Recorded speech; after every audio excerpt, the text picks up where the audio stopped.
At the young age of 14, I knew there was more to life.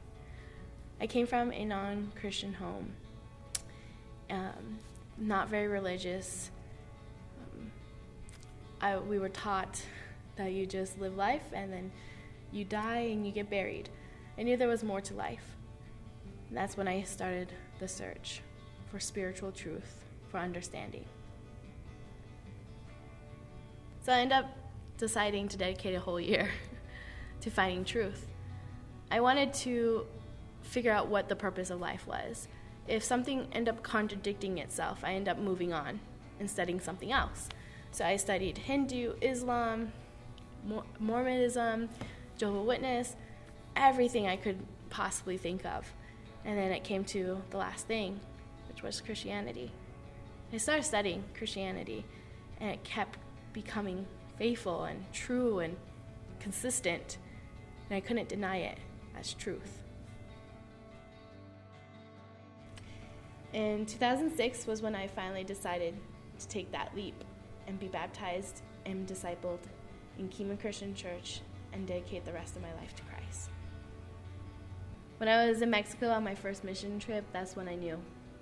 That's when I knew I was created to be a full-time missionary. God has created me and gave me the gifts to be able to adapt to cultures and bring the gospel to nations. When I realized that the mission field was where I was supposed to be, I started preparing myself. I went to Bible college in Central Christian College of the Bible in Missouri. I studied Christian counseling, and at the age of 19, I was able to have the opportunity to go abroad. I got to study and work and do an internship in China. And in China, that was my first overseas trip. I was in China and South Korea and Russia. I came back and then I studied more, continued to study. Then I had another great opportunity to go to Thailand. In 2011, I was given the opportunity to do a 6-month internship in Thailand, but that 6-month internship has turned into 4 years. Since 2011, we have been able to proclaim the gospel message in remote villages along the Thai and Burma border that have resulted in multiple church plants. As of today, 242 Buddhist Burmese refugees have converted their lives to Jesus Christ. During the course of 4 years, we've also encountered difficulties, harsh realities that we haven't really encountered, but we are doing something about it. We've been able to rescue 13 children from human trafficking. We are currently now in the process of rescuing 36 more. People ask me all the time, Serina, what do you do on the mission field? What is your purpose of missions? What is your philosophy? What do you do? Well, I think it's easy. We go and make disciples of all nations. But how do you do that? How do you physically do that on the field? There's different ways we do this. We go into a community and we obviously have the task of evangelizing, bringing the good news to a community. While we bring the good news to a community, we are able to talk about those issues that they're facing, like poverty, human trafficking, domestic violence, child labor. Those are issues that are not meant to be in our lives. These are not what God wants from us, nor did he come and die on the cross for us to live in spiritual strongholds like these. What he did do is give us skills and resources to break free from those. So we provide discipleship classes, parenting classes, and health classes so that these people in these communities can break free from these strongholds. We encourage families to keep their children in education so that that circle of poverty is broken. I know the reality. We can't support everybody on the mission field. I can't physically hand out money to every single person that becomes a Christian.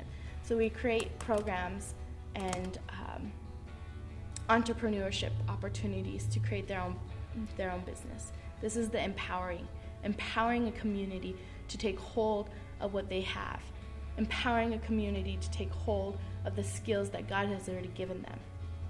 So we encourage them and we give them skills and education so that they can further their life.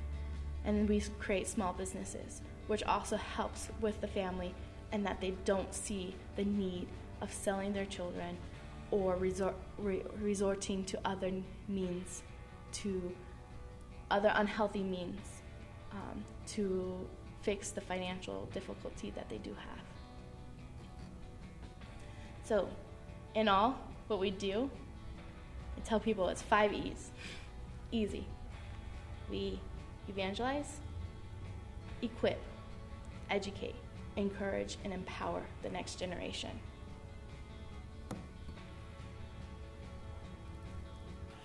Hi, I'm Pastor Brian. I'm pastor of Kingman Christian Church, and I am Serina's old youth pastor. I first met her in youth group when I was youth pastoring here at Kingman Christian Church. I remember one of the things that really stands out about Serina the first time I met her was her excitement and zeal about things. And of course, as she grew in her relationship with God, her excitement and zeal became greater.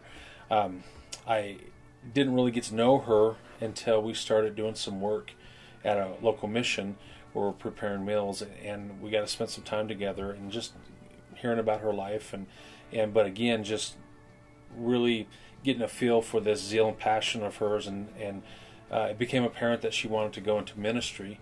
At that point, I don't think she knew exactly what ministry she wanted to go into, but we did some mission trips to Mexico building houses, and I think it was during those trips that she really began to feel the call of God in her life to go into missions. And so she went to college, and that's what she did.